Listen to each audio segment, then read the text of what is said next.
بسم الله الرحمن الرحیم. نن راځم د پینټ پروګرام په اړه تاسو ته پنځمه ویډیو وړاندې کوم. راځو پینټ پروګرام کې کار کوو. دا پینټ دلته سٹارټ بټن باندې کلیک کوو، پینټ پروګرام خلاصوو. دا پینټ پروګرام شو. راځو دلته ایمیج سلیکشن باندې کار کوو. یو ریکټنګولر سلیکشن دی، فری فارم سلیکشن دی، بل سلیکټ آل دی، انورټ سلیکشن، ډیلیټ ترانسپیرنٹ سلیکشن دی. زه غواړم چې لومړی سلیکټ ریکټنګولر باندې کار وکړو. دا مثلا یو رسم زموږ جوړ کو، دې ته کلر ورکو، دا کلر مې انتخاب کو. اوس راځو سلیکټ باندې کلیک کوم او ریکټنګولر سلیکشن باندې کلیک کوم.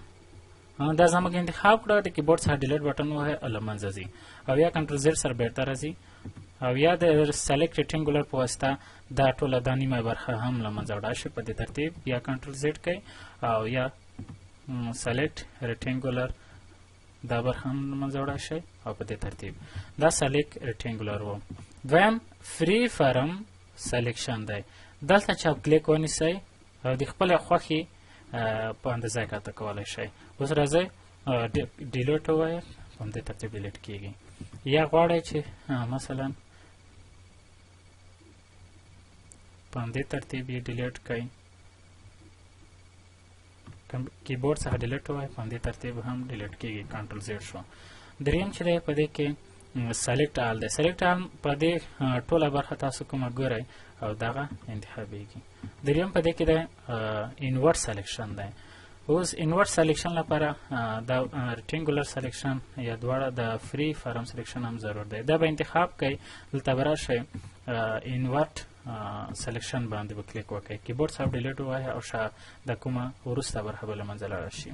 او یا یعنې زه غواړم چې دا هم د زه راته پاتې شي،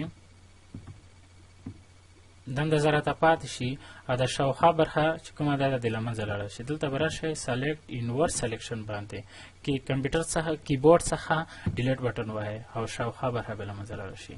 دریم ډیلیټ دی. ډیلیټ هم موږ د کیبورډ په واسطه هم کولی شو، او دلته یې هم ډیلیټ کولی شو. دې لارې هم موږ کولی شو چې ډیلیټ کړو. دلته راځم، په ډیلیټ باندې کلیک کوم، یا همدې طریقه، یا د کمپیوټر د کیبورډ څخه هم ډیلیټ کولی شئ. دریم ترانسپیرنٹ دی. ترانسپیرنٹ په واسطه څه وظیفه لري؟ دلته لیکل کوو، مثلا لیکم افغانستان، دلته کلر انتخابوم، لیکل ته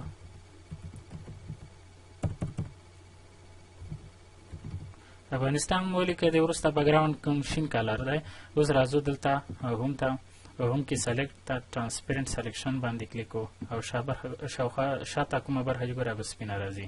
مثال په طور نور لیکل کوم، دا زموږ لیکل شو، او دا وروسته شا بګراوند چې دی دا به سپین راځي. تاسو نه غواړئ چې سپین راشي، دا په کوم کلر کې راشي، په همدا خپل شکل راشي. هم ته سلیکټ ته ترانسپیرنٹ باندې هغه کلر بدل شو. دویم دلته کروپ دی.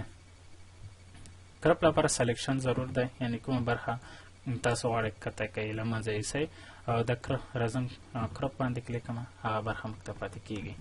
دا تصویر دی. زه خاص غواړم چې د افغانستان د ماته پاتې شي او نور دې له منځه لاړ شي. راځم افغانستان سلیکټ کوم او نور له منځه وړم. دا سلیکټ کوم، کروپ ته راځم، افغانستان پاتې کیږي، نور له منځه ځي. کنټرول زیډ په واسطه بیرته راځم. او بل روټیټ ریسایز دی. ریسایز یعنی دا د صفحې یا د کوم عکس یا تصویر لیکل چې کوم تاسو جوړ کړي دي، دا څومره اندازه کې غواړئ. ریسایز باندې کلیک کوم. یو هوریزونټل دی، بل ورټیکل دی، یعنی یو افقي او عمودي دی، او بل د یو ټیک مارک دی، یو بل فیکزل او پرسنټیج دی. تاسو فیصدۍ غواړئ که فیکزل سره غواړئ؟ زه غواړم چې فیصدۍ دې ترتیب شي. او هوریزونټل دی څومره وي؟ زه غواړم چې په افقي ډول دی 80% وي، او عمودي ډول هم 80 راځي. ولې؟ وجه څه ده؟ دلته ټیک مارک لګېدلی دی. که چېرې دا ټیک مارک شوي وي نو په دواړو یو شان راځي. که چېرې ټیک مارک نه وي، دواړه بېلابېل د خپلې خوښې جوړولی شئ. نو زه ټیک مارک لګوم تر څو دواړه یو شان راشي، دواړه به یو شان راځي. او یا بیا هم دلته ټیک مارک لرې کوم، او دا څومره جوړوم؟ شل کوم. اوکې، ګورئ چې تاسو اندازه کومه کمه شوه. بیا بیرته ټیک مارک لګوو، اوکې کوئ، خپل حالت ته ورشي. بل دلته هوریزونټل دی. ټیک مارک خو یعنې په دې پوه شوئ. بل دلته داسې میل شکل ګورئ چې لږ په تغیرات پکې راغلي دي. مثال دا لږ یو غټ کړو،